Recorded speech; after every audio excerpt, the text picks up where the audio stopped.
free to take a picture with that one, sir. Feel free to take a picture. We'll give you credit. He likes toys. Of course he does.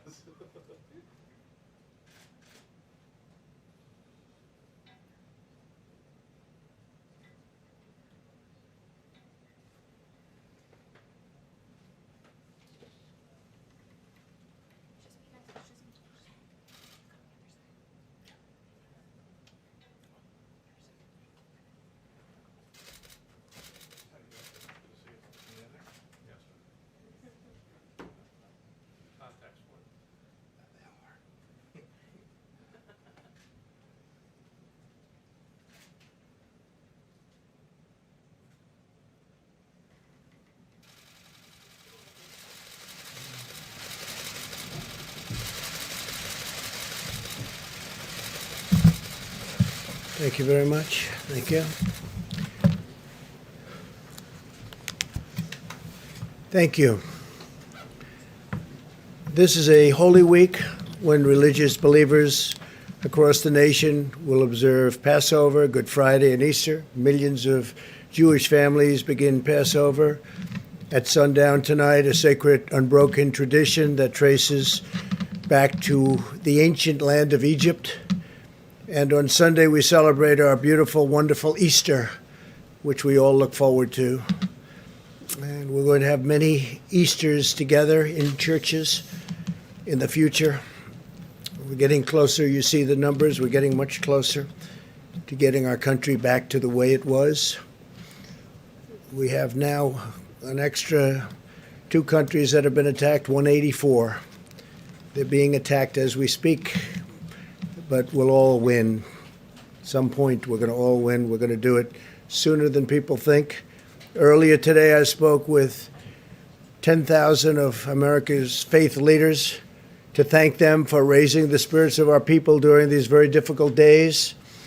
While we may be physically apart, we can use this time to pray, to reflect, and to focus on our personal relationship with God.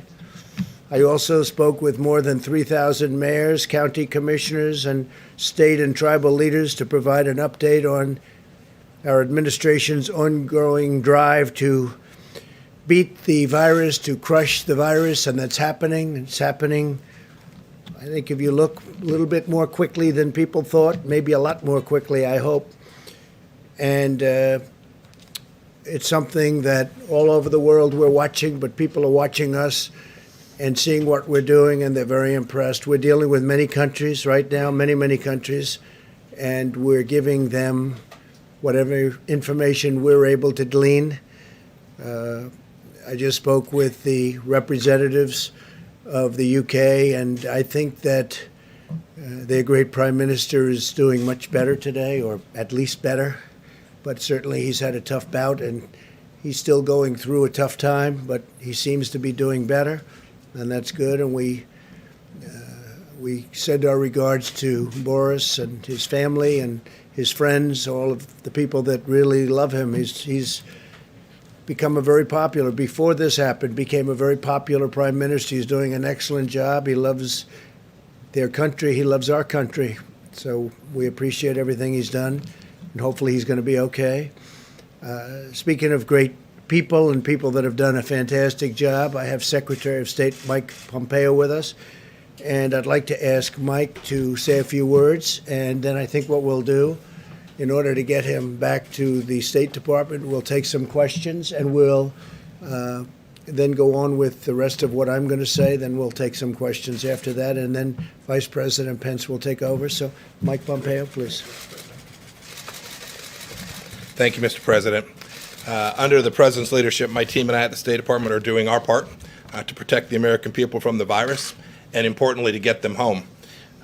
As you know, when many countries shut down their rail lines, their buses, their infrastructure systems, the capacity to get out of those countries, they were trapped, they were stranded. The State Department swung into action.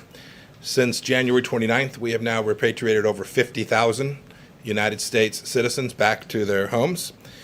From more than 90 countries, more than 490 flights back to the United States from all across the world. This worldwide scale of our repatriation efforts is without parallel in our lifetime. We are coordinating with foreign governments, militaries, airport authorities, medical units, transportation companies, hotels, you name it. We're working with them to make sure the American people get back to be with their families. You can see behind me the map of the flights that we have brought back people from all across the world. Every day I get a chance to hear some of the remarkable stories from our team. Let me give you just a couple of examples. Our mission in Peru, working with the Peruvian military and police forces to send riverboats up the river to get citizens that were stranded deep inside the Amazon forest. Our mission in Nepal made sure that a woman who was running low on medication could get what she needed at a pharmacy before boarding an evacuation flight that brought her back here. In Honduras, after the government imposed very strict 24/7 curfew and closed airports, our embassy sprang into action for stranded Americans, thousands of them. A 3-year-old boy told one of our consular officers just before he boarded the flight, "Thank you for helping me get back home to my dad." Pretty neat. We've received similar messages from lots of people. They're proud to know that their country will not leave them stranded and we're going to get them back home. One woman wrote, quote, "I was in tears when I received the email approving our flight back to the United States. God bless the United States of America." And another said, "I felt like I had allies there that actually treated me like a person or a family member, not just a number." The Repatriation Task Force, State Department, our consular officers have done great work. I want to thank our partners in the Department of Defense who have helped with some of these flights back home, and other government agencies, our sisters and brothers across the United States government and this administration that have helped get these people back. And then lastly, aside from our repatriation efforts, we continue to help countries around the world as well. We've got CDC officials helping these countries with expertise and all the things that these countries need to get their citizens safe and healthy and back so that we can get the economy all across the world, the global economy, back on its feet when this crisis is over. Thank you, Mr. President. Good, thanks, Mike. Maybe you stick for a little while. Sure. We'll see if anybody has any questions for Secretary of State. Anybody, please? Mr. Secretary, that's an amazing effort that you have made. How do you know when you're done? Because I imagine there are Americans on all corners of the world, and you're always someone's going to pop up and say, "I want to go home now."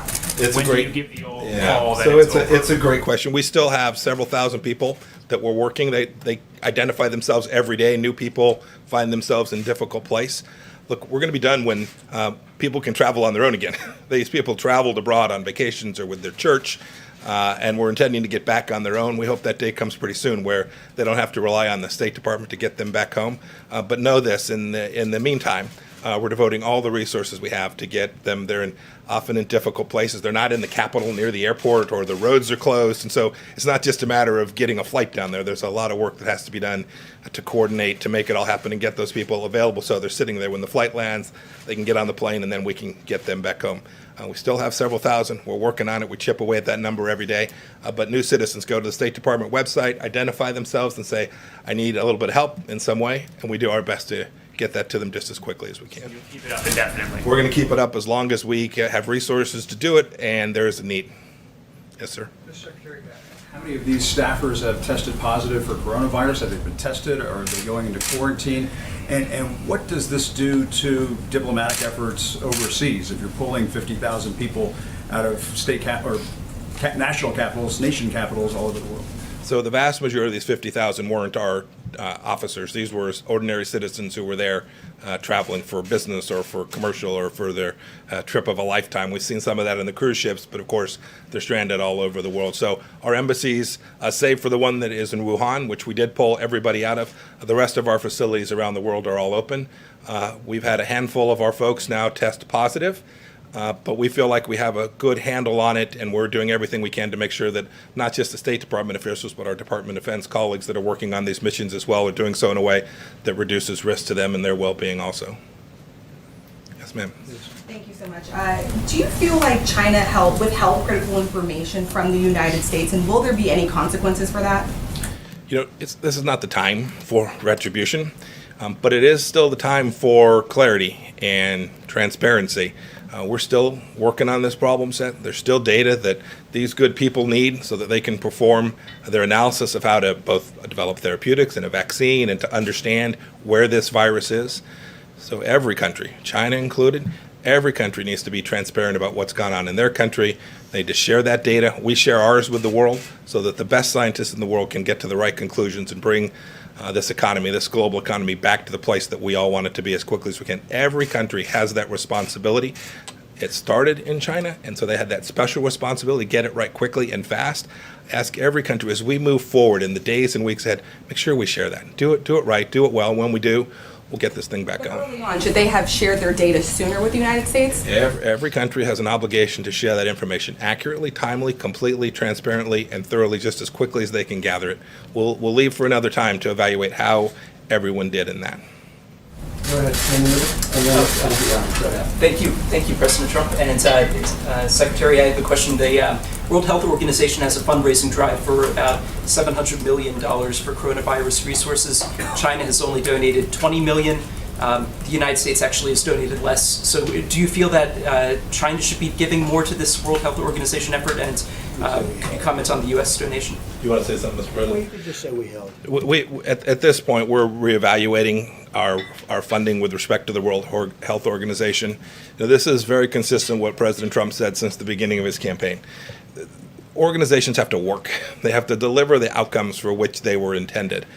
And we need to make sure that not only the World Health Organization, but every international organization, that we take taxpayer money and give it to them for the benefit of America. We need to make sure it's delivering on those taxpayer dollars. The World Health Organization is no different in that respect. They have to execute on the mission that they are designed to achieve. And we've seen, with respect to the World Health Organization, here we are.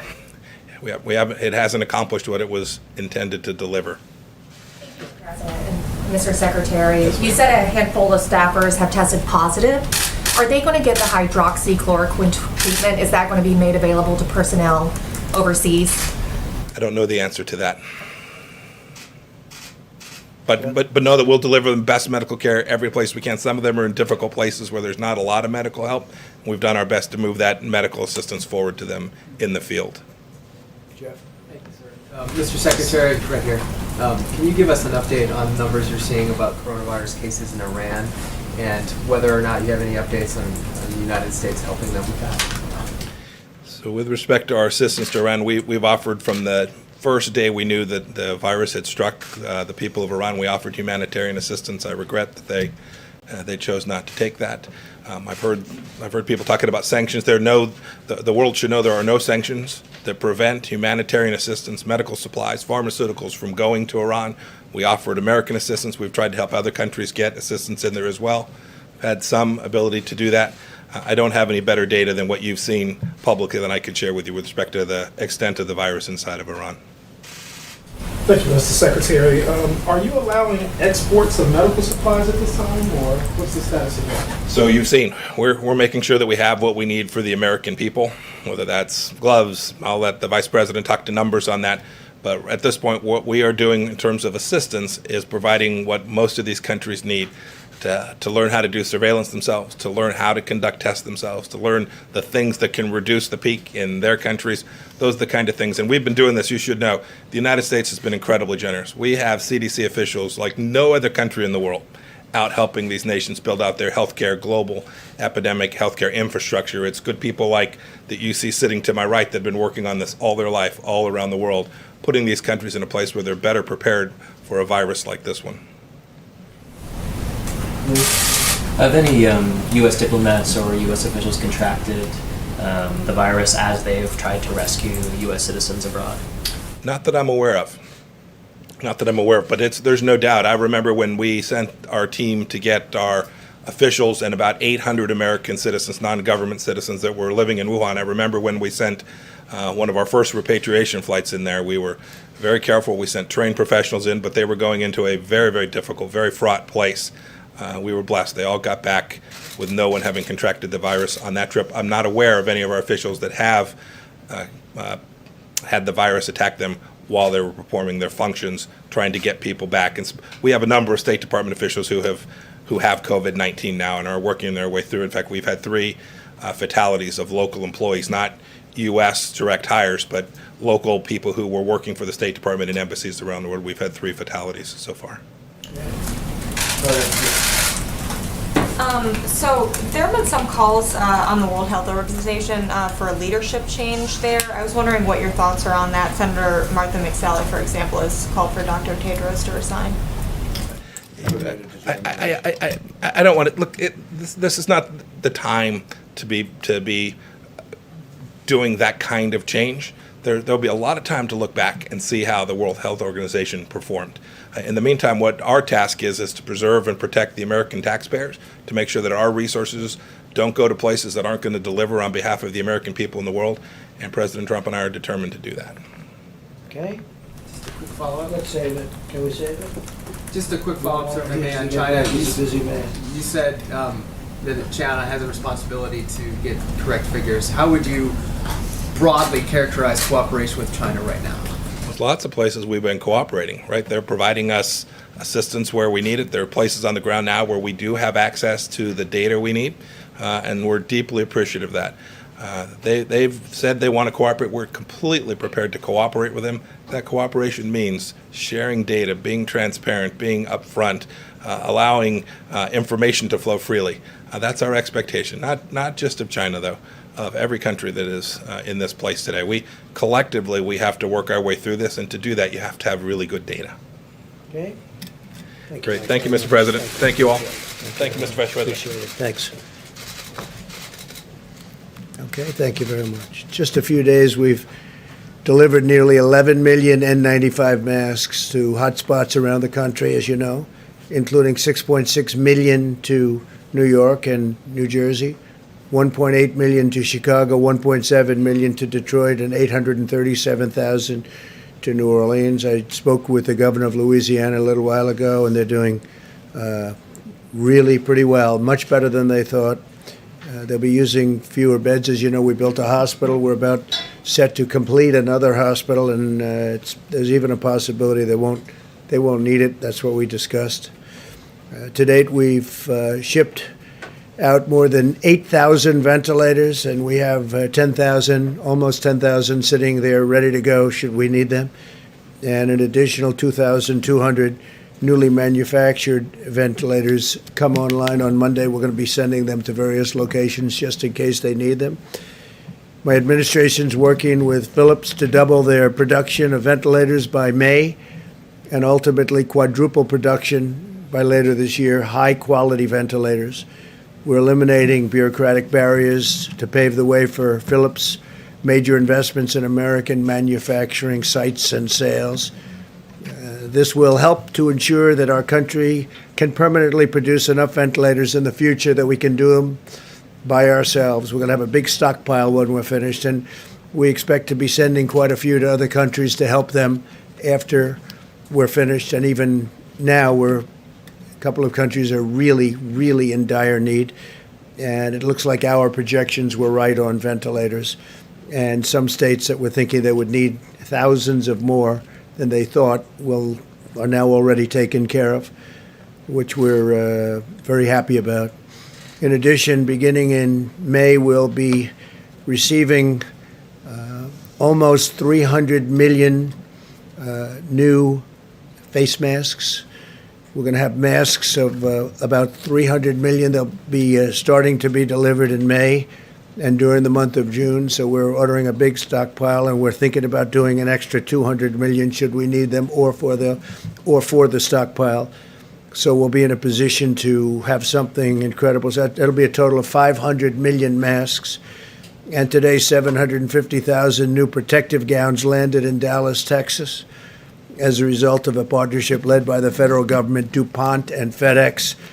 And that's been a great partnership. That's worked very well. So we have 750,000 new protective gowns, and these are at a high level, very high quality. As American industry steps up to help, so are America's doctors and scientists. 10 drugs are now in clinical trials, and my administration is taking unprecedented actions to make new therapies and treatments available without delay. The doctors, the lab technicians, the companies, I spoke to them yesterday, I spoke again today. They are coming up with things that are, I hope, in the very near future are going to be very, very special, very important. Our national stockpile is now equipped with nearly 30 million hydroxychloroquine pills. So we're up to about 30 million. We're distributing by the millions. You read about State Representative Karen Whitsett, who I very much appreciate her going public, but she was, I think, very, very much helped by this pill. She saw what I was saying on television. She thought she was in very bad shape. I don't want to go further than that, but you see her story, you know her story. She's a highly respected state rep from Michigan, and I think she did a great service, what she's done. She's in terrific shape. She looks fantastic, and she was very generous with her statements. In addition, the zithromycin and zinc, they say zinc. You should add zinc. Now, it's all has to be recommended by doctors, physicians, but they say zinc. I want to throw that out there because that's where they seem to be having the best result.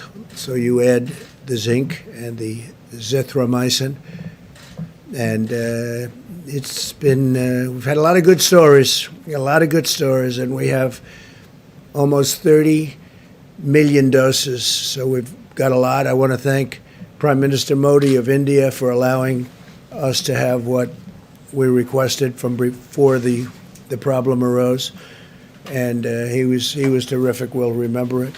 Later today, the CDC will release further guidance to help ensure critical infrastructure workers can perform their jobs safely after potential exposure to the virus, and so they're working on that.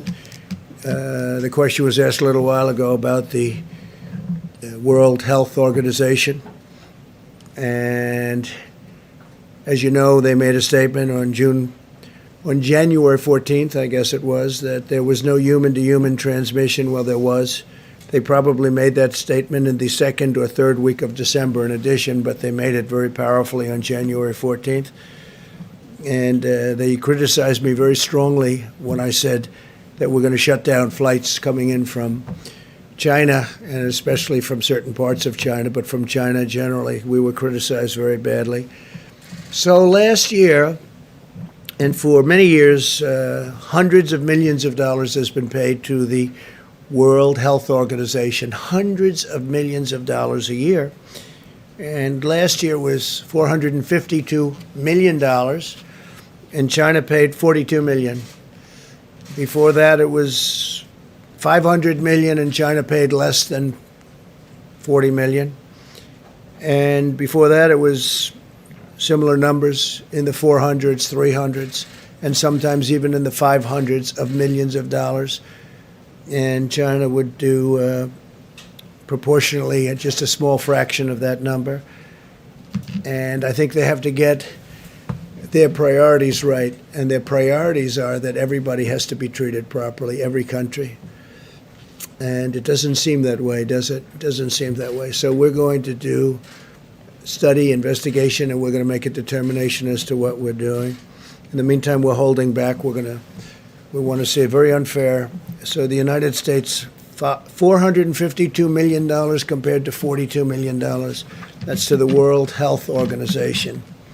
That's not good. That's not good. Not fair. Not fair at all.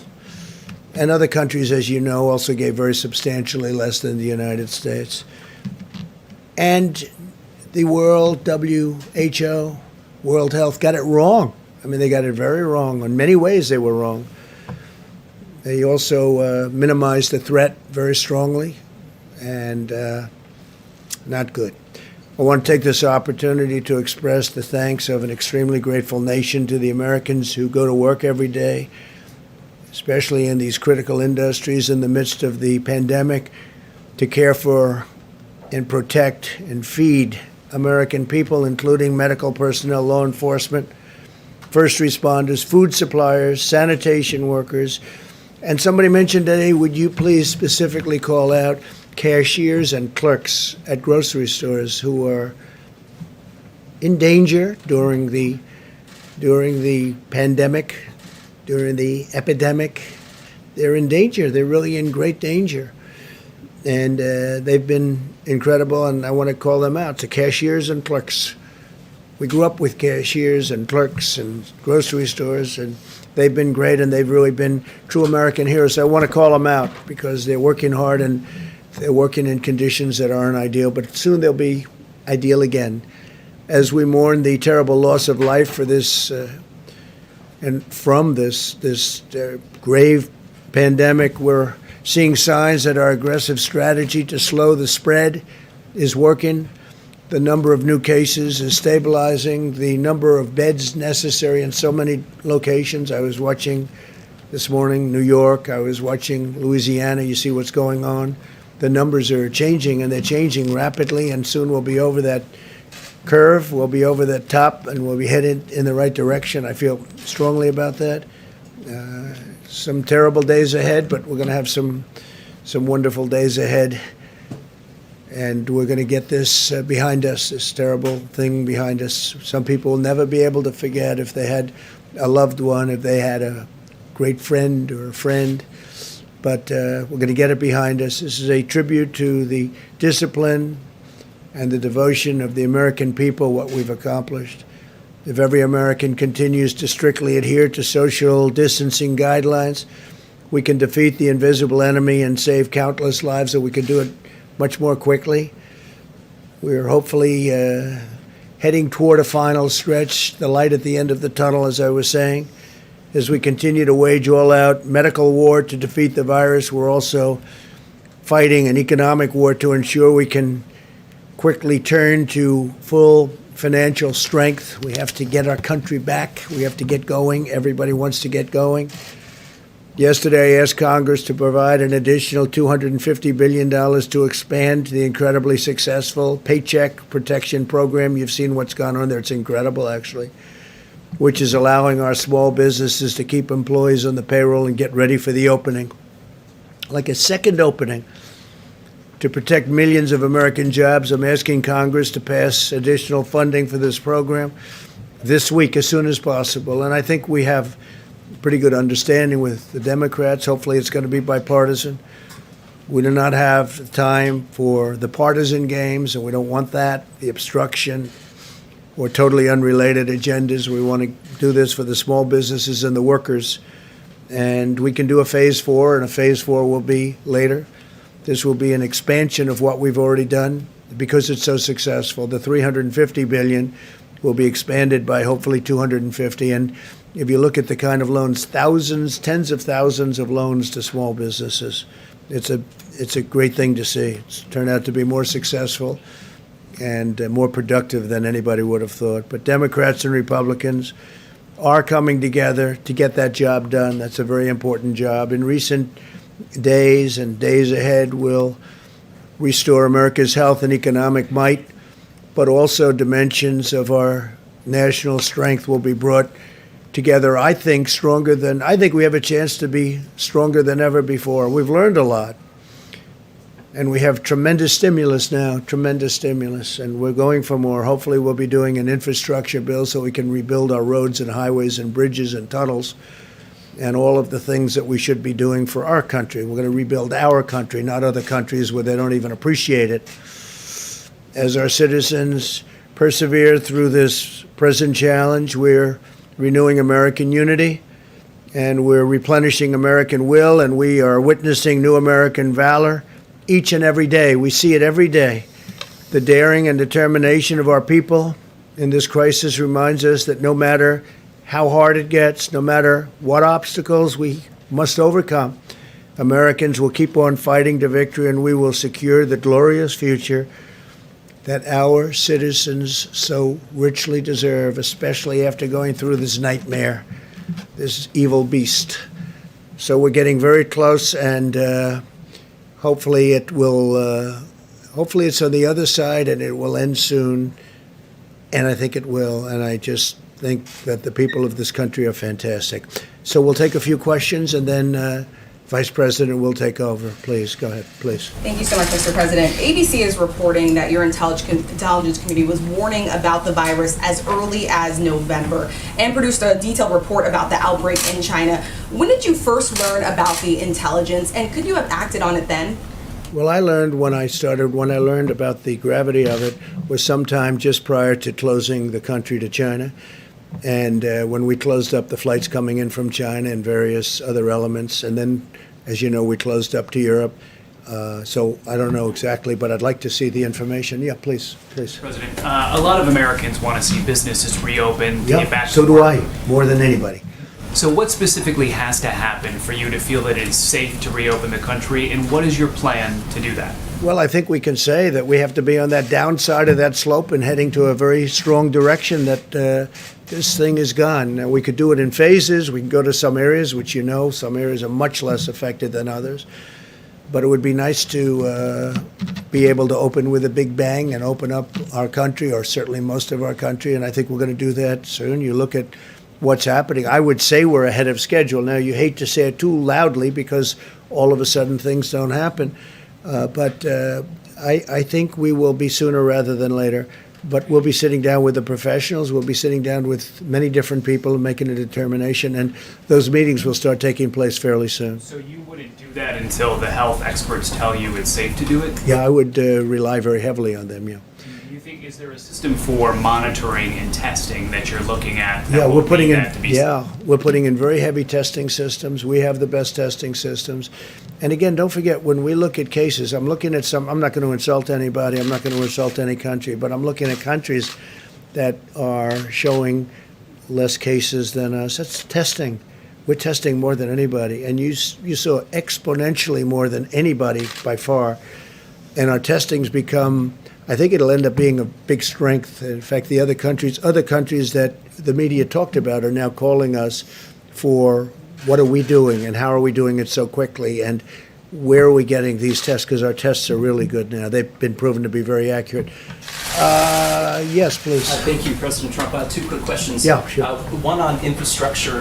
Members of your administration and members of Congress have pointed out that the top paid federal employee, it's not the president, it's the head of the Tennessee Valley Authority, and he made $8 million last year. And It's ridiculous. I agree. It's ridiculous. I think it's the highest paid government. Long before I got here, you said Tennessee Valley Authority, right? Has to be the highest paid man in any government. Makes approximately $8 or $9 million. I don't know the gentleman, but he's got a heck of a job. He gets paid a lot of money. He's been there for a long while, hasn't he? This one actually is new. It came in April, but the previous Well, one that's a separate. Yeah, that's separate. But I'm talking about the. We just have some new people going on the board, I know. But as you know, that's a quasi-public agency. And whoever the head of the agency is, that person makes a lot of money. If I could ask my second question. Which is an amazing thing, right? And when we want them to do something, they're not there for us. That's not good. That's not good. The second They've been there question, for a long time. That's been a story for a long time. I assume that you would support reducing that salary as part of the infrastructure bill. Yeah, reducing it by a lot. Thank you. And, my other question That'd be is... the greatest job in the history of government, almost. Certainly if you're into money. Tennessee Valley Authority, that's right. Go ahead. So I've been waiting for somebody to ask me about that. It's been bothering me for a long time, too. Go ahead. One of the biggest rating hits of the coronavirus, aside from these briefings, has been a show on Netflix called Tiger King. Yeah. And the man who's the star of this is a former zoo owner who's serving a 22-year prison sentence. He's asking you for a pardon, saying he was unfairly convicted. Your son yesterday jokingly said that he was going to advocate for it, and I was wondering if you've seen the show and if you have any thoughts on pardoning Joe Exotic. Which son? It must be Don. I had a feeling it was Don. Is that what he said? I don't know. I know nothing about it. He has 22 years for what? What did he do? He allegedly hired someone to murder an animal rights activist, but he said that he didn't do that, and he was... Do you think he didn't do it? Are you on his side? Well, I'm a reporter. I Are you shouldn't take recommending sides. a pardon? No, I'm not advocating anything. As a reporter, you're not allowed to do that. You'd be criticized by these. Would you recommend a pardon? I'm not weighing in on Tiger I don't King. think you would. I don't think you would. Go ahead. You have a question? I do like Joe Exotic. I'll take a look. Is that Joe Exotic? That's Joe Exotic. Let me get back to Go ahead. the coronavirus if I can, Mr. President. Yeah. Last week, your top experts were saying that we should expect 100,000 to 240,000 deaths in this country. You've been talking about how it looks like maybe things are plateauing. Are these numbers now being revised downward? I know you don't want people to stop social distancing and that sort of thing, but what can you tell us about the numbers? Are they being revised? My impression, Jim, is those were the numbers that were set, and they were set as an expectation from quite a while ago. I think we're just doing much better than those numbers. If either of you would like to talk about that, it's a fair question. You want to come up, Deborah? I know Dr. Redfield said something about it too. Yeah, so I think many of you have done the analysis of the same models that we utilized. And if you do the models of the models, you end up with that range. At the same time, we've carefully looked at Italy and Spain, and we are doing much better in many cases than several other countries. And we're trying to understand that. We believe that our healthcare delivery system in the United States is quite extraordinary. I know many of you are watching the Act Now model and the IHME model and they have consistently decreased the mortality from over almost 90,000 or 86,000 down to 81,000 and now down to 61,000. That is modeled on what America is doing. That's what's happening. And I think what has been so remarkable, I think, to those of us who have been in the science fields for so long is how important behavioral change is, and how amazing Americans are in adapting to and following through on these behavioral changes. And that's what's changing the rate of new cases, and that's what will change the mortality going forward, because now we're into the time period of full mitigation that should be reflected within the coming weeks of decreasing mortality. I mean, that's what we really hope to see. We are impressed by the American people. And I think models are models. I've always worked on validating. I spent my life validating models all over the world, and that's why we do surveys and surveillance, and we make sure that what we think is right is right. I think this will change how people look at respiratory diseases, because it will change what is possible when the globe, and particularly the American people, do this level of mitigation. And I think, as I talked about yesterday, we are still in awe, really, of the American people's strength in this and following through.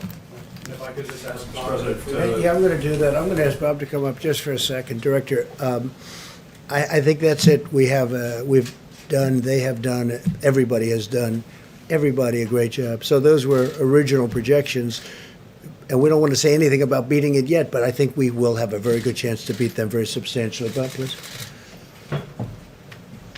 Thank you, Mr. President. I just want to add to what Ambassador Burke said. I mean, this is a consequence of the commitment of the American people. You know, a lot of us have always had challenges changing behavior, whether if it's exercising regularly or different habits with smoking.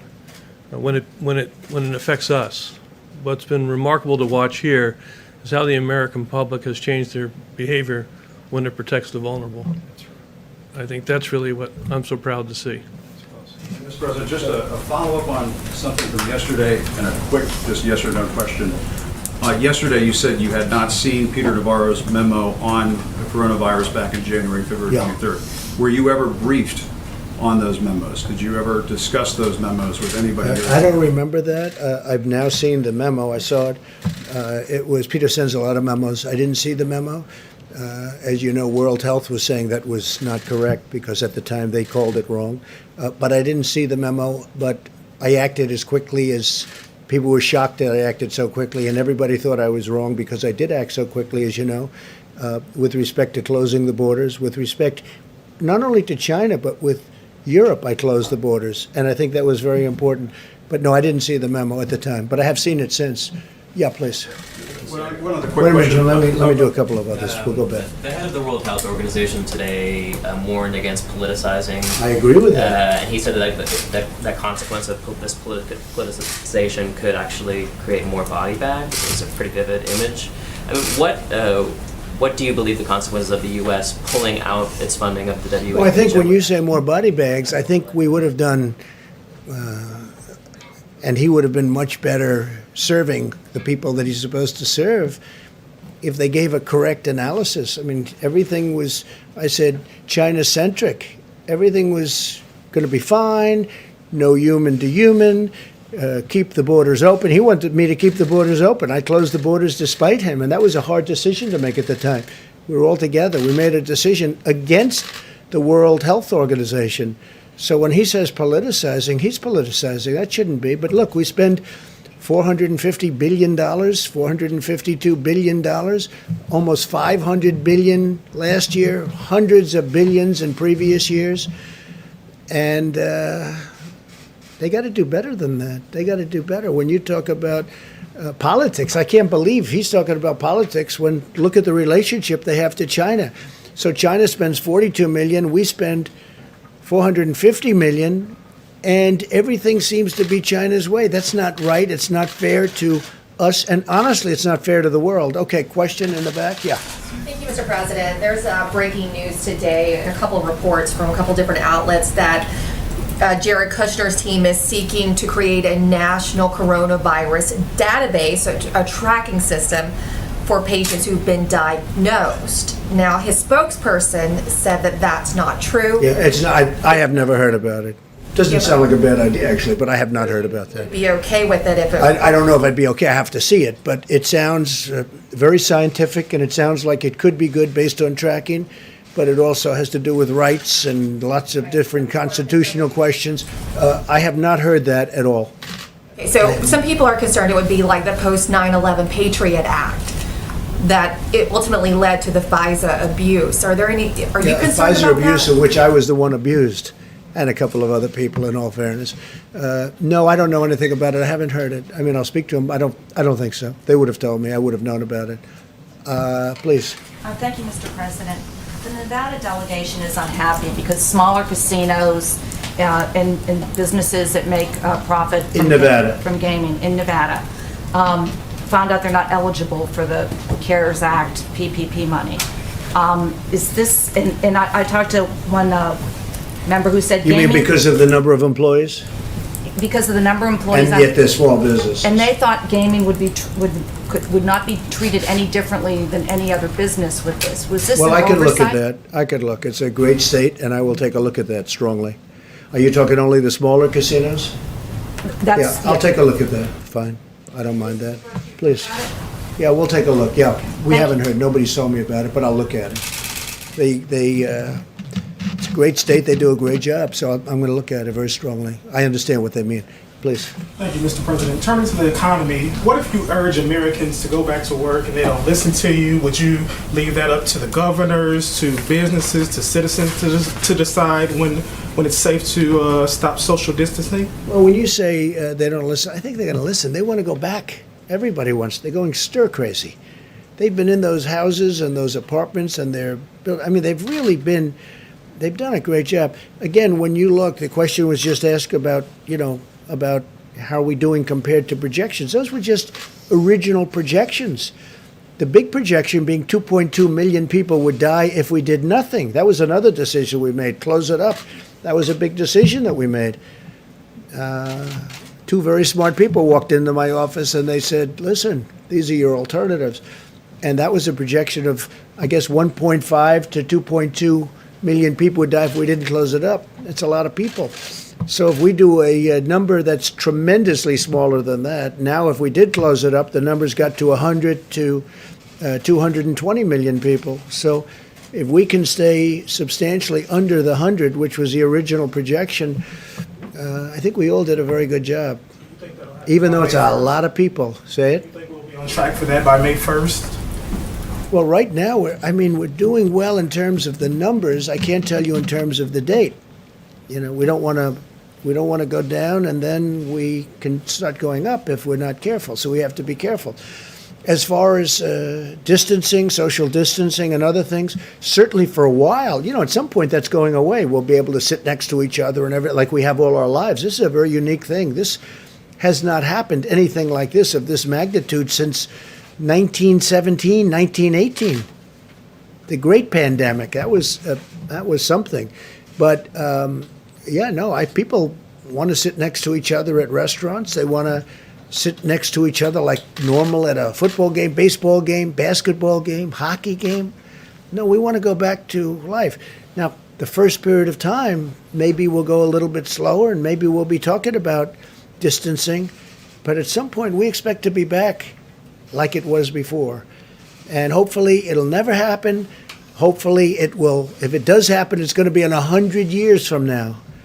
The last one, 1917.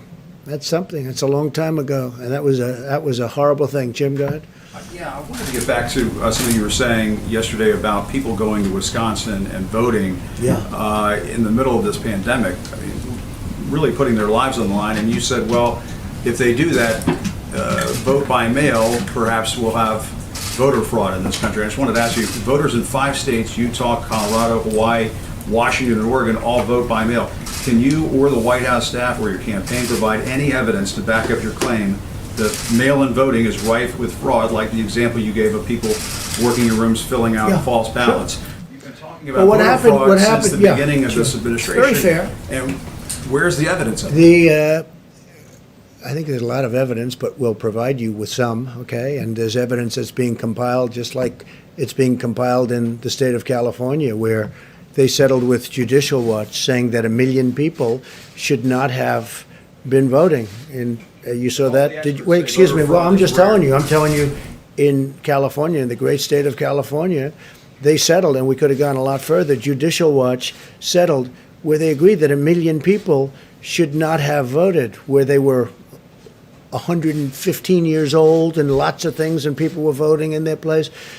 What I see, and every one of those states that you mentioned is a state that happens to be won by the Democrats. And if you have a position like me, where it's registered, you're here, and we're voting someplace where I'm not. I haven't left the White House in, I guess, months, other than to, ask a ship to, wave it goodbye to New York, which, by the way, is now going, as you know, being used for the purpose that we're talking about, which a lot of people wanted. Wait a minute. Voting doesn't work out well for the Republicans. Well, so it hasn't. Isn't your concern It really certainly just political? hasn't. But if you're a senior citizen and if you're somebody that needs it, I'm all for it. But they have to be very careful, because the things with bundling and all of the things that are happening with votes by mail, where thousands of votes are gathered. And I'm not going to say which party does it, but thousands of votes are gathered, and they come in and they're dumped in a location, and then all of a sudden you lose elections that you think you're going to win. I won't stand for it. Well, we're going to find out about the proof, because you're going to see what's going on. And I'm not going to stand for it. Our voting system, first of all, we should have voter ID. When you vote, you should have voter ID. And if you send something in, you should be sure, as a state and as a country, you should be sure that that vote is meaningful and it's not just made fraudulently, because there's a lot of fraudulent voting going on in this country. This country should have voter ID. Okay, let's do another one. Go, please. Mr. President, currently the only way that we can track these millions of doses of hydroxychloroquine that are being distributed across the country is through the eHealth data system. How systematically is your task force watching this? Well, I think it's very systematic, yeah. We're distributing the hydroxy all through the country. It's being distributed in large amounts. We have it coming in now. We were up to 29 million doses, then we went to 30 million doses. But we have it coming in all throughout the country, and much of it's being distributed. In fact, it'll start going down what we have in our stockpile.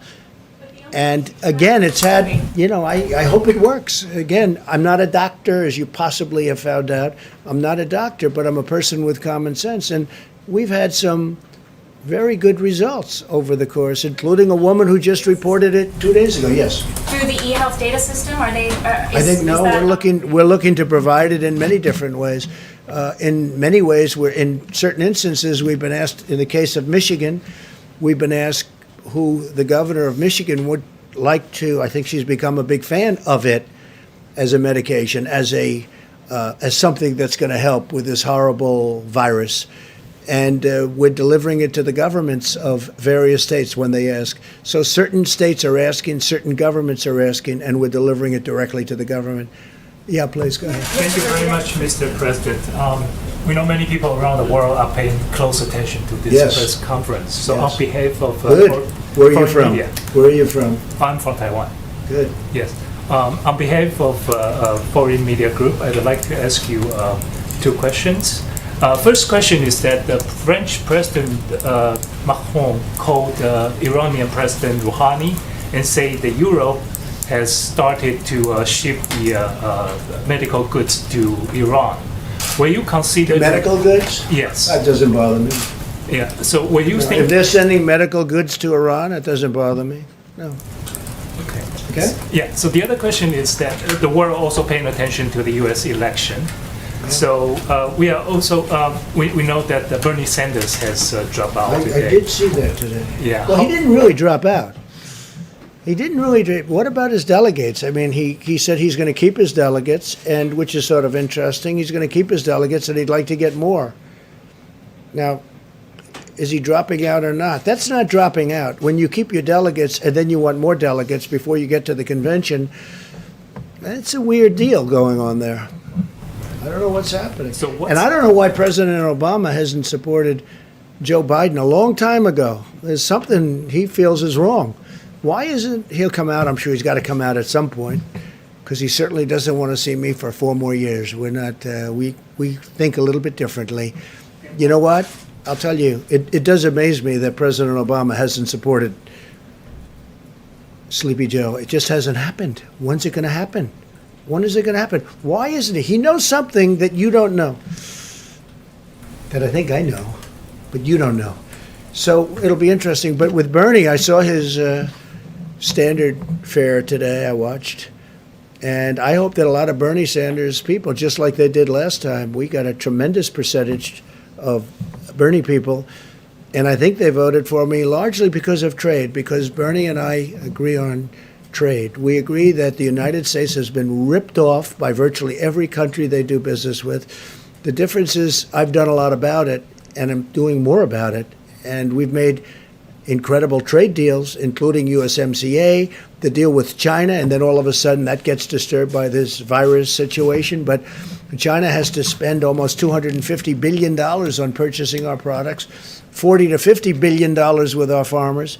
And the Bernie Sanders people are big believers on what I'm saying on trade, and I got a lot of them in the last election that surprised people, but it didn't surprise me. No, those are great people.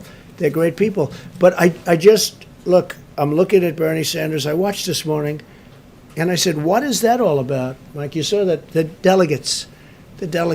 He's not giving up his delegates. He's keeping them, and he said he wants to get more of them. And I think he's doing it to negotiate, I assume, but I don't know. That's a hard thing to do. Yeah, Jeff, go ahead. Mr. President, OPEC is meeting with Russia tomorrow and some other countries to discuss oil prices. Yeah. Oil prices are at $23 a barrel. Oh, that's good. Finally, somebody knows something when they ask a question. What is your message to them ahead of their meeting tomorrow? Will the U.S. consider a coordinated cut of production here? I don't think, look, we already cut. You know, we're like very market oriented. If you look at Texas and if you look at North Dakota and if you look at some of our states that do this very well, they've already cut way back. You know, they cut back automatically. But in the case of Russia, in the case of Saudi Arabia, they increased production at a time when you didn't need it, and then they got hit by the virus, which knocked out 40% of the market, and now they're flooded with oil. Look, I just say this. You have 2 countries that are getting hurt very badly. Russia's getting hurt. That's their primary source. And Saudi Arabia, that's definitely their primary source. And it doesn't make sense that they flooded the market for whatever reason they did that for themselves. It's an argument that they had. And I think they'll straighten it out. A lot of progress has been made over the last week. And it'll be interesting to see what comes out of OPEC tomorrow. But OPEC, obviously, for many years I used to think OPEC was very unfair. I hated OPEC. You want to know the truth? I hated it because it was a fix. But somewhere along the line, that broke down, and it went the opposite way. And we have a tremendously powerful energy industry in this country now, number 1 in the world. And I don't want those jobs being lost.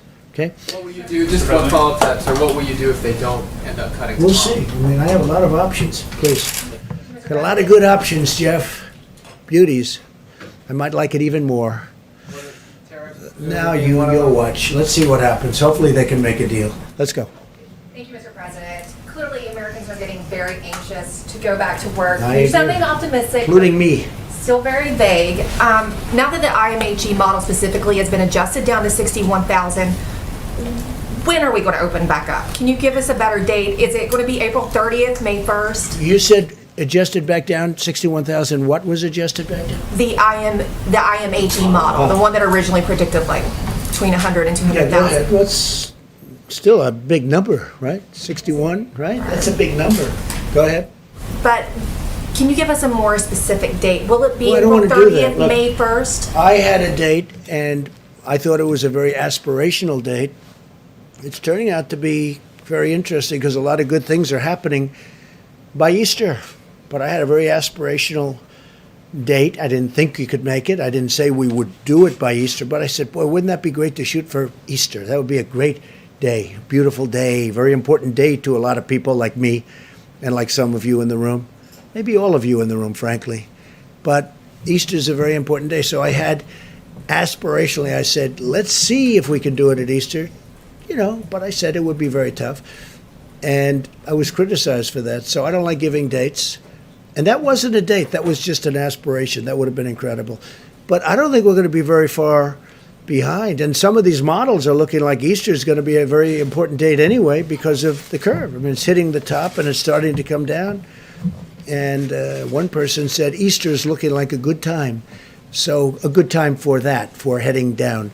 So we'll see what happens. Look, there's no reason to do that. We have a lot of good things happening. When I spoke to the governor of Louisiana today, he said, Tony, they need far less beds than they need. I said, well, good, because we're building 1,000-room additional. We built them 1,000 beds, and now we're building another 1,000. And I said, listen, is there a way that we don't build? I don't want to build them if they don't need them.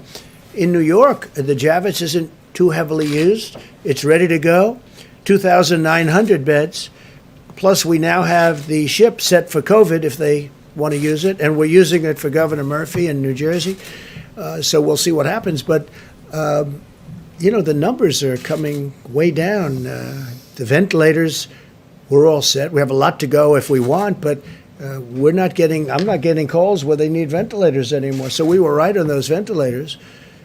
I'd love to have additional ventilators for some of the countries that are our allies and our friends. And even if they're not our allies and our friends, you're saving human lives. But I'd love to see if we had some. I mean, we're making a lot of ventilators right now. We have and they take a while to make, and they're very expensive, and they're very complex to make. But I'd love to be able to help other countries once we're taken care of. But I just sent 100 ventilators to Colorado, and that was great. A senator there who's a terrific senator, Cory Gardner. And he called me last night. He said, could you get 100 ventilators for Colorado? And we just sent them out, and they'll be there very shortly. So, but it looks like we're in great shape from the bed standpoint. It looks like we're in great shape from the ventilator standpoint. And you just heard I ordered 500 million masks, 500 N95s and others, and surgical. But we ordered 500 million masks, 300 and 200. And they're going to be here very shortly. So we're really in great shape. And we started off with an empty cupboard. So I'm going to leave the vice president and his group to handle it, and I will see you probably tomorrow. Okay? Thank you. Thank you very much. Thank you. You don't have any investments in hydroxychloroquine? No, I don't. Okay. No, I don't. Thank you. Good question. You all can come up if you want. I'll be brief. Well, good evening, everyone, and to our fellow Americans out west, good afternoon.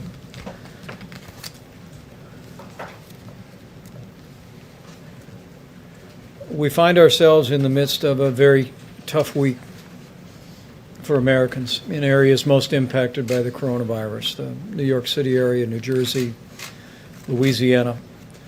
Continue to focus resources and attention on those areas, and I know that the hearts and prayers of the American people are with all of those communities.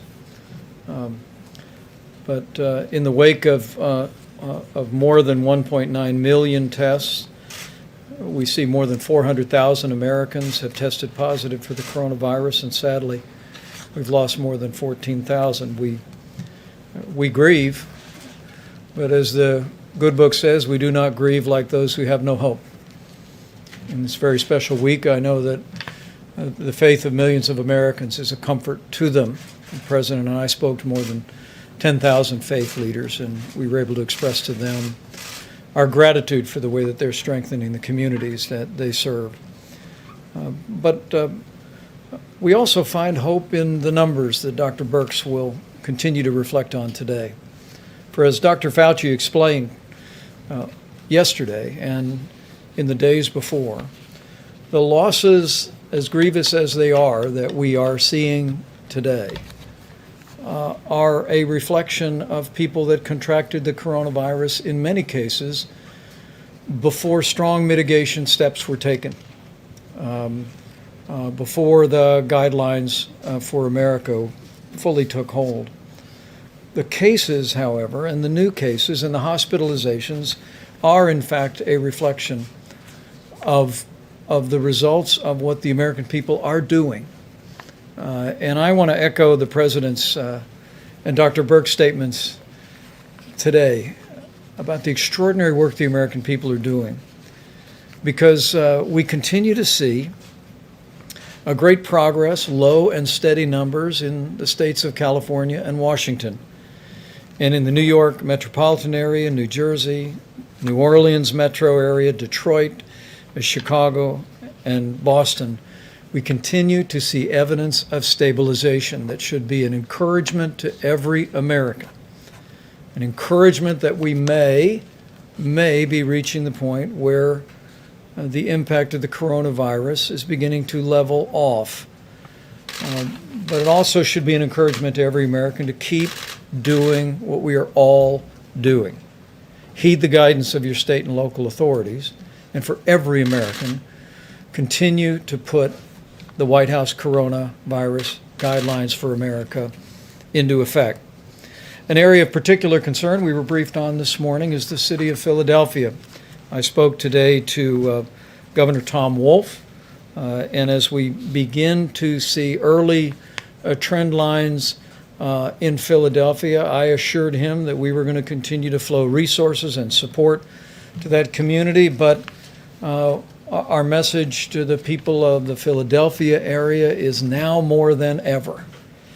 Practice the social distancing so that Philadelphia and to some extent even Pittsburgh do not have to endure what other communities before them have had to endure.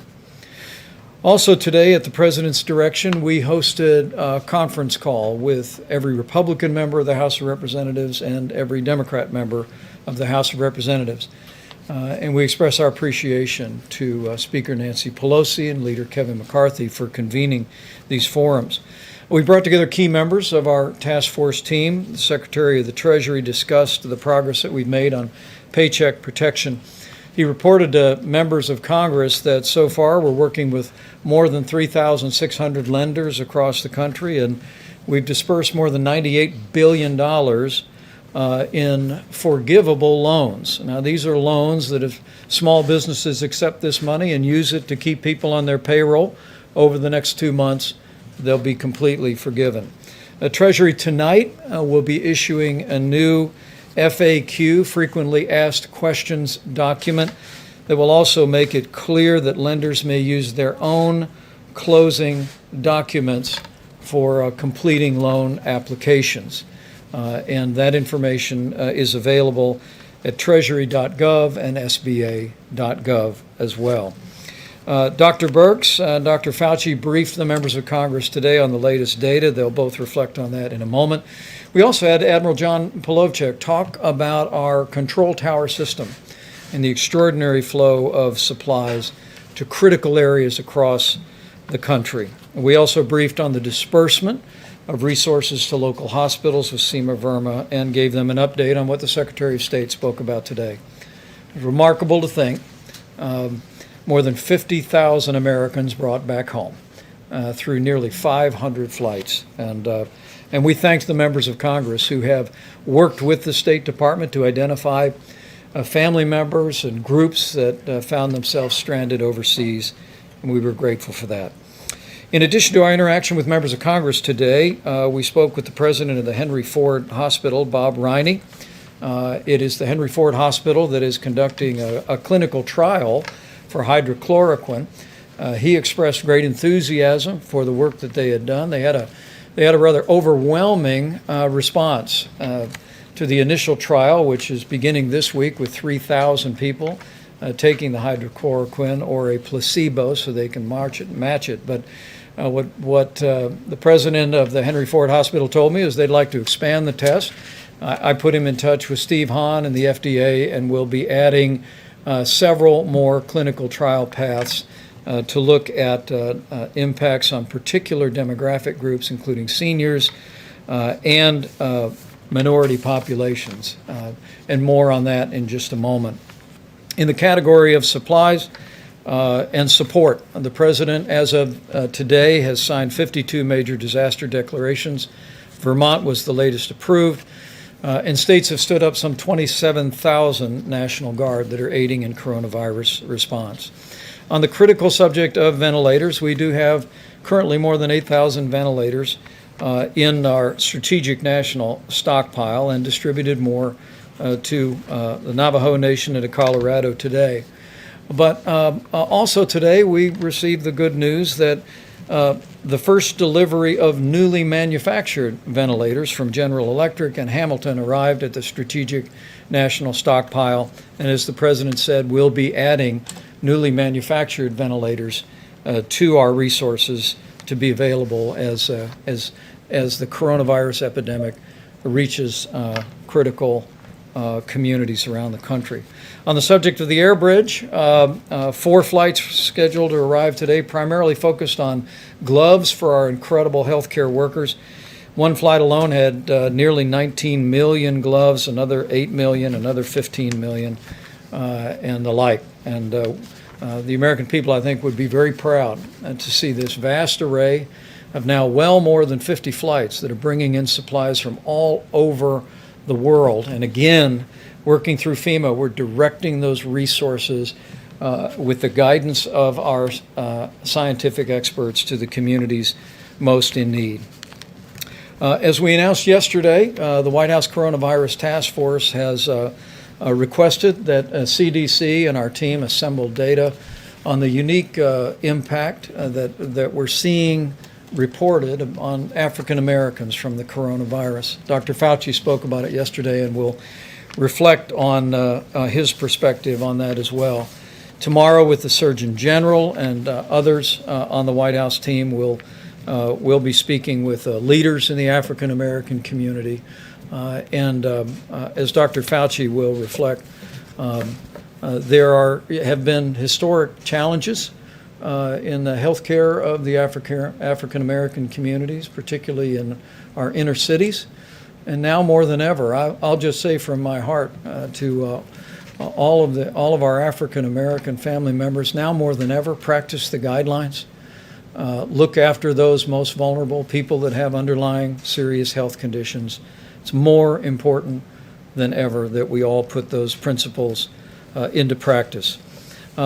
Finally, today, I'm going to have, after we hear from Dr. Fauci and Dr. Birx, I'm going to ask Dr. Redfield to step up, because today the CDC will be publishing new guidance on essential critical workers who have been exposed to COVID-19 but don't have any symptoms, don't have a temperature, and don't have any reason to believe that they have the coronavirus. At the present moment, the guidance is that if you have been in proximity to someone who did test positive for the coronavirus, that the guidance of CDC is that even with essential critical workers in industries from healthcare to food supply, that we ask people to stay home for 14 days. The new guidance tonight will hopefully make it clear that there would be an opportunity for those people playing such an incredible role in our nation's response to be able to return to work and to do so safely. And finally, let me just say again how inspired we are at the response of the American people to the coronavirus epidemic. Each and every day, as we see the beginnings of encouraging news, the low and steady numbers in California and Washington State, and now beginning to see numbers of hospitalizations going down and new cases leveling and in some cases going down.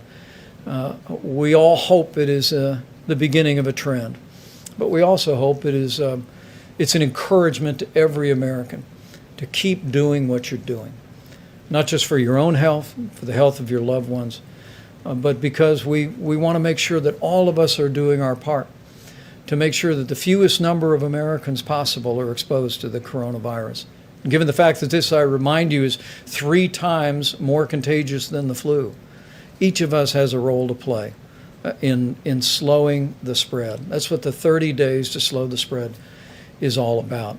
It's about protecting your health. It's about making sure that our healthcare workers and our healthcare system is not overwhelmed by the coronavirus, and ultimately it is about saving lives. We talk about the numbers, and I'm going to ask Dr. Birx to come up and reflect on them, but I think all of us know this is one American at a time. It's one heartbreak at a time. Having lost loved ones in my life, just like everyone here and everyone looking on, we want to work every day to make that number of losses the lowest possible. And it will take all of us to do it and to keep doing exactly what we're doing through today. Dr. Birx. Thank you, Mr. Vice President. I just want to start where the Vice President left off. I come out of the services, Army. We always talk about honoring the fallen, and I think for every American, what we can do now to honor the fallen that have fallen and given them really their deaths to this horrible disease, to the healthcare workers that are in the front lines trying to save every single one, to honor them, and to honor our elders and the individuals that we know are at the greatest risk for bad outcomes. We all need to continue to do our work. Yes, the number of cases have stabilizing or is stabilizing, but I do want to go through those numbers with you because we talk about these as micro epidemics in metro areas and in rural areas. So in the New York metro area, which includes obviously northern New Jersey, Connecticut, and Rhode Island, there are still 11,000 new cases per day, and their positivity rate on their testing is still in the 40% plus range. So there's still a significant amount of disease there, and everyone needs to continue to follow the guidelines. New Orleans metro area, 800 new cases per day, but a seropositivity rate on their testing of 28%.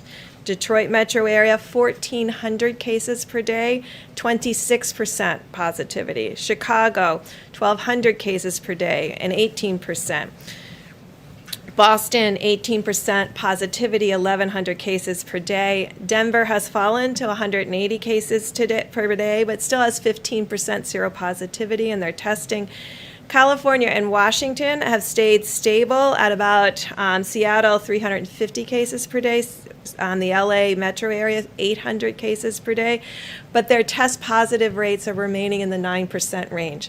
And so this really gives us some idea of what it takes. They have been continuously mitigating. Imagine what we're talking about, New York going from 40+% seropositivity and 11,000 cases a day down to the LA metro area of 800 cases per day and 9%. So this is what, when the president talks about reaching the top and coming down, those are the kinds of things we need to see. And the only way we will see them is if every American continues to follow the guidance. Now in the Philadelphia metro area where I come from, it's 1,400 cases per day. This of course includes Camden, the counties around the Philadelphia metro, and Wilmington.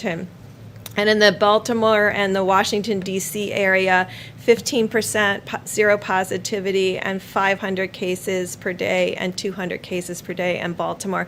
This is how we're looking at it, county by county, metro by metro, rural region by rural region, to make sure we don't miss anything. And we're triangulating testing data with the attack rates, with the hospitalization, with the number of cases, and really creating a mosaic of who needs what when to ensure that every American is served well. I had a great call today with a group of pediatricians, the head of the American Academy of Pediatrics, and with the American College of Obstetrics and Gynecology. Behind the scenes and working every day are the pediatricians fielding those phone calls from every concerned mother, and of course grandmothers like myself, and protecting our children every day to ensure that they have access to the medical care that they need while this is happening. And to every pregnant woman out there, I was very reassured hearing from the American College of Obstetrics and Gynecology. They have put amazing things in place to protect every pregnant woman. They have been social distancing in their offices. They have increased all of the disinfecting. They have lengthened the time between clients. To every pregnant woman, don't miss your appointments. If your OB thinks you need to be there, you should go. And please know that on the labor and delivery wards, they are doing everything to protect you and their babies. They are committed to you. They are absolutely committed to you having a good experience. Make sure if your physician believes you should be in the hospital for your delivery, make sure you're following their guidance.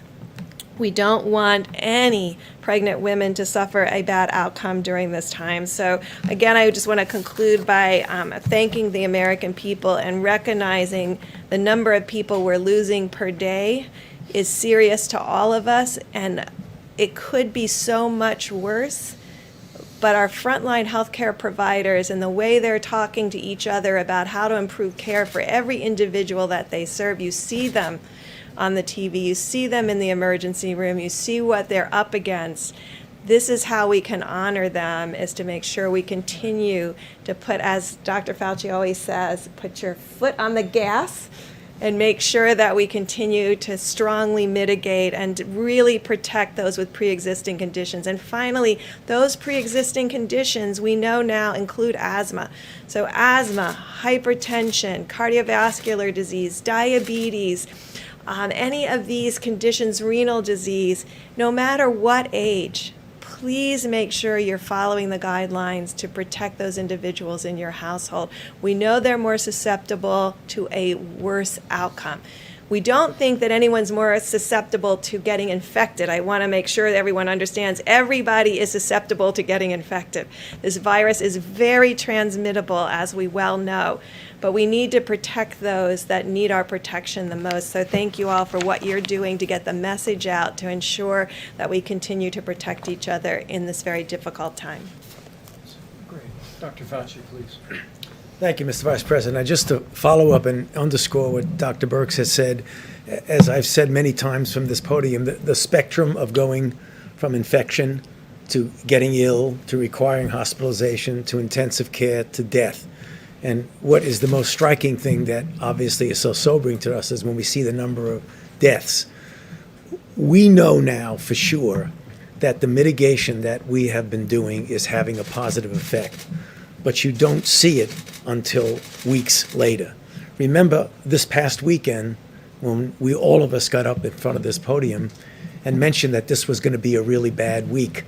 At the same time, we were saying that we would hope we would start to see a little bit of a change in the daily hospitalizations, intensive care, and intubations. And New York is starting to see that. So I say that, but I drop back a bit. Don't get complacent about that, because what's going to happen 2.5 weeks from now is really what's going to happen with regard to the people who are getting new infection. As Dr. Birx said, everybody is almost certainly as susceptible as anybody else to getting infected. It's what happens to you after you get infected. And again, to just keep emphasizing, we need to keep mitigating. We know that this is something that is a strain on the American public, but it's just something that we have, not only the only tool, it's the best tool. And to just shift a bit to what we said yesterday regarding the African American community, it is very painful to see, and I've seen it throughout my entire medical career, that the health disparities in the minority community, but particularly the African American community, puts them at risk, apart from coronavirus issues, puts them at risk for diseases much more so than the general population. The double whammy that you suffer now is when you have this terrible virus, which essentially preys in its ultimate deleterious effects on people with those underlying conditions. And since that is more predominant in the African American population, we want to double down and say to the young people, to the elderly people in that community, to please try as best as you can to protect yourself if you're a younger person, and to please protect the people who are susceptible. Your grandmother, your grandfather, your elder uncle, the people who have these underlying conditions. Because we are not going to solve the issues of health disparities this month or next month. This is something we should commit ourselves for years to do. But what we can do now, today, is to prevent people who are put at higher risk because of their demographic group from getting into a situation which is much, much more deleterious than the general population. So I plead with all of us in the population, but particularly for those of us, our brothers and sisters in the African American community, because we know that mitigation does work. The reason we know it works is the question that was asked about the numbers, that why they came down, or the projections. Because remember, what you do with data will always outstrip a model. You redo your models depending upon your data. And our data is telling us that mitigation is working. So again, as Dr. Berg said, keep your foot on the accelerator, because that's what's going to get us through this. Dr. Redfield. Thank you, Mr. Vice President. I just wanted to follow up. One of the most important things we can do is keep our critical workforce working. And I think you heard it said that we have many different critical workforce industries in this country. Obviously, first responders, healthcare workers, but as you heard, it's also individuals who help maintain our food supply, et cetera. And so what CDC has done is that we've really looked at the essential workforce and how to maintain that workforce, particularly at this time as we begin to get ready to reopen and have confidence in bringing our workforces back to work. And so we've put out a new guidance for essential healthcare workers who've been exposed to the coronavirus. These are individuals that have been within 6 feet of a confirmed case or a suspected case, and so that they can, under certain circumstances, they can go back to work. If they're asymptomatic, as the Vice President said, they could go back to work if they do several things, as we say here. Take their temperature before they go to work, wear a face mask at all times, and practice social distancing when they're at work. What we'd ask them not to do while they're at work is we want them to stay at home if they're sick. We want them not to share objects that would be touching their face, and we would like them not to congregate in break rooms, lunch rooms, and crowded places. And in the second slide, if we're talking to the employers of these critical industries, we would ask those employers to take the employee's temperature and assess their symptoms before starting them back to work. If the employee does become sick, we want them to be sent home immediately. We'd like them to increase air exchange in the buildings and increase the frequency of how they clean common surfaces, and really begin to get these workers back into the critical workforce so that we won't have worker shortage in these critical industries. So that's the new guidelines that CDC will be posting today. And those will be available at cdc.gov. And thank you, Dr. Redfield. And we'll have questions for anyone on the panel, please. Just a couple things to clarify. The 500 million masks the president mentioned that are being developed, are those for healthcare workers, or are you planning to actually hand out masks to the American public? I think the focus has been to make sure that our healthcare workers and our healthcare system has the supply. And with regard to what we're gathering from literally around the world and from manufacturers in the United States is first being deployed to states and to hospital systems. But I must tell you that whether it be the Haynes Company or other companies, we're seeing manufacturers in America that are recognizing the growing demand for masks by the American people, and and are spinning up production literally by the hour. But our focus, our continuing focus, is on making sure that healthcare workers have the personal protective equipment to do their jobs safely and provide the level of care that every one of us would want. Thank you, Mr. Vice President. Kansas Governor Laura Kelly says that she has put in 7 requests to FEMA for supplies from the stockpile, and those have not been fulfilled. So will Kansas be getting any of the ventilators, because the request included ventilators? And does she need to be calling the White House instead? Have you spoken with her directly? I've not spoken to the governor directly, but I'll reach out this evening, certainly. In our conference call with governors this week, we spoke to them about the approach that we are taking. You know, traditionally, governors are accustomed to when a hurricane strikes the Gulf Coast, when wildfires strike out west, when flooding or tornadoes hit in places like Indiana. You're accustomed to have a declaration of emergency approved, and then resources flow from FEMA. In this situation, as we deal with a nationwide declaration and an epidemic, what we've explained to governors is that what President Trump has directed is that we leave no stone unturned to find resources around the country and around the world, including ventilators, and we make sure as the coronavirus epidemic impacts individual areas, that the healthcare workers and the families and the patients impacted have what they need when they need it. And what I would say to the people of Kansas is that we're looking at their numbers every day, just as in the case of every state in the country, and we're going to work our hearts out to make sure that as the coronavirus cases emerge, and we hope that through the great work that Kansas has done on social distancing and mitigation, the people of Kansas have done a remarkable job, that we may well be to a place where their existing resources and capacities are present. But we want people to know that taking the counsel of Dr. Birx and our entire healthcare team, we're focusing, just as we did first in Seattle, California, and now in New York, New Jersey, Connecticut, Louisiana, the Detroit area, the Chicago area. We're going to make sure that those resources go in that order. And sir, because you brought up social distancing and the work that Kansas has done, there's actually a controversy right now over her order to limit the number of people in religious gatherings to 10 people. Should states be telling religious institutions how many people can gather if it's to stop the spread of the coronavirus? Well, the President's coronavirus guidelines for America ask every American to avoid any gathering of more than 10 people.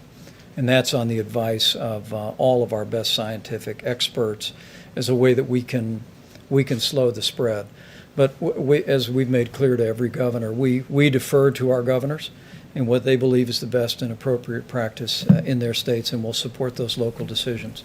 Yes, please. Thank you. In his opening statement, the President said there were 10 drugs that are now in clinical trials. Would hydroxychloroquine be one of those? Well, I can speak to that, and then I'll invite Dr. Birx, Dr. Fauci to come forward. We do have, I believe, we will have roughly 4 separate clinical trials underway studying hydroxychloroquine. But it's important to remember that as the President's made the point many times, the FDA has approved what's called off-label use. And so in consulting with your physician, if your physician determines it's appropriate to write a prescription for hydrochloroquine, we're working today to make that available across the country. It's broadly available today as an anti-malaria medication, but we're working around the country and internationally to increase that supply. But we are studying it in at least 4 different clinical trials, and Dr. Fauci can speak to that. So thank you for that question. The easiest way to find out is to just go clinicaltrials.gov, and it will tell you everything that's there. There are a number of different clinical trials, some of which are randomized controlled trials, which, as I've said many times from this podium, to me is the optimal way to determine ultimately if something is safe and effective and works. But there are a lot of different ways that that's being looked at. It's being looked at against the placebo. It's being part of a multi-arm trial, comparing it with others. There's a trial that was recently started, actually in prophylaxis among healthcare workers. So there are several of these. In addition to that, there's what was just mentioned now, that any physician, in consultation with their patient and back and forth, can make the decision to use the drug on an off-label. So we have two things that are simultaneously going on. We're having actual formal clinical trials and the off-label use. Very good. Next, please. I want to turn back to the disproportionate rates of Black deaths when it comes to the coronavirus. Dr. Fauci, you have been talking about this for weeks, that there are underlying health issues. People with underlying health issues are most at risk. But if we knew that Blacks disproportionately have fallen into that category, why wasn't the CDC prepared to gather this data in real time to work to fight this? Well, I'm not sure. Well, we have the director of the CDC here who could answer that question, but let me try to just take it from a different perspective. The health disparities that exist are not anything that started with coronavirus. They were there. So there isn't much you can do about the disparity. The thing you can do is to make an extra special effort to protect people who have the underlying conditions. So it's the same way as we say, well, the elderly and those with underlying condition. Unfortunately, the African American community has a much greater proportion, population for population, of these underlying conditions. So the best weapon we have right now is what I said in my opening remarks, is to do whatever we can to get them to realize that what we need to do is to protect them from getting infected and to also protect them from inadvertently and innocently bringing the infection to people who have these underlying conditions. Thank you, sir. Can you explain the thinking behind these 100 ventilators that were given to Colorado when other states like Kansas have had trouble getting ventilators? And can you say whether a personal relationship with the president is helping states like Colorado get these ventilators? I mean, there are 15 states that have more cases than Colorado. Well, what I can say is that we've been watching Denver very closely, and like many of the other key areas that I touched on, we're beginning to see some encouraging news, but in our interactions with the governor and with local officials and with the senator, we've made an effort not only in Colorado but around the country to be particularly responsive to states where we've seen a growth in cases. But I'm going to let Dr. Burke speak to that as well. There's literally beginning with New York, New Jersey, Connecticut, Louisiana, the Detroit area in Michigan, Chicago area. There's a series of other cities, including Denver, that we've been watching very carefully. And while we're beginning to see some encouraging news, we want healthcare workers in those communities to know for certain that we're going to move resources into those areas where we see significant outbreak. Can you just address the point about whether individual governors with relationships with the president are getting preferential treatment? I can tell you within that decision complex is not just the absolute number of cases, it's the hospital capacity and what each of those hospitals have. So remember, I think a couple of days ago we talked about how the states are sending the information about ICU beds, hospital beds, ventilator needs. So different states have different, which I don't think any of us probably knew before this, but there are some states that have lots of ventilators, and there's other states that proportion to their population or by their cases of COVID have less. And so I'm sure Denver and Colorado fit into that model where there were hospitals that had less ventilators proportionally and were needed for the cases that were seen. So that's the kind of analysis. So every state that has a few cases more than Colorado, have all received ventilators except for, I think, Texas. And that's just because they are just starting. Remember, we started, Colorado was one early on the curve, so they have many more people have moved through that progress and are in need of ventilators. Texas is very early in their curve in both Dallas and Houston. So that's what I was talking about. Each of these are a micro curve that we have to follow independently, or we would be making general decisions rather than specific decisions by geography. Mr. Vice President, a follow-up on the church's question. You're obviously a very religious man. Will you be going to church on Sunday? We'll be attending church right in the living room at the Vice President's residence, where we've been attending for the last several weeks. The advantage is we get to go to our home church in Indiana. Is that the same example you'd like to see churches around the country, regardless of what governors are saying, do as well? Well, I think the President's coronavirus guidelines for America are very clear, that during this 30 days, we're calling on every American in every state, first to listen to your state and local authorities, but right after that, to avoid gatherings of more than 10 people, avoid unnecessary travel, use drive-through at restaurant instead of going into the restaurant. We are, as these health experts have told you, seeing real evidence that we're slowing the spread, that these mitigation efforts are having a strong impact. And tonight, as many people, even at this hour on the East Coast, are beginning to sit down to a Seder dinner.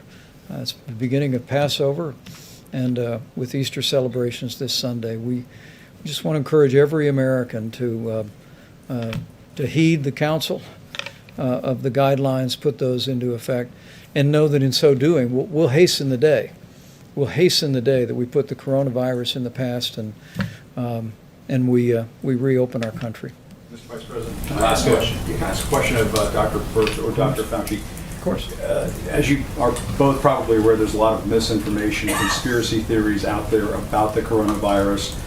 There are some commentators who are suggesting that the number of dead are being inflated because they're saying that people who are dying with other issues are being listed as COVID-19 deaths. Perhaps you've seen some of this commentary. You may be too busy to see it, but it is out there. What do you say to those folks who are making the claim without really any evidence that these deaths are being padded, that the number of COVID-19 deaths are being padded? For example, somebody who might die from a number of factors but had coronavirus are being listed as coronavirus deaths, and because of that, the number is being inflated. That's a fair question. And you might also speak about the converse. Yeah, we've been hearing the converse too. That we've been hearing both sides of that. I think we've made it very clear, I think every time I've been up here, about the comorbidities. And so most of the people, and we talked about the Italy data, the majority of the Italians who succumbed to this had 3 or more comorbidities. So this has been known from the beginning. So those individuals will have an underlying condition, but that underlying condition did not cause their acute death when it's related to a COVID infection. In fact, it's the opposite. Having that underlying condition and getting this virus, we know, is particularly damaging to those individuals. We don't know all the pathophysiology. I wish we did right now.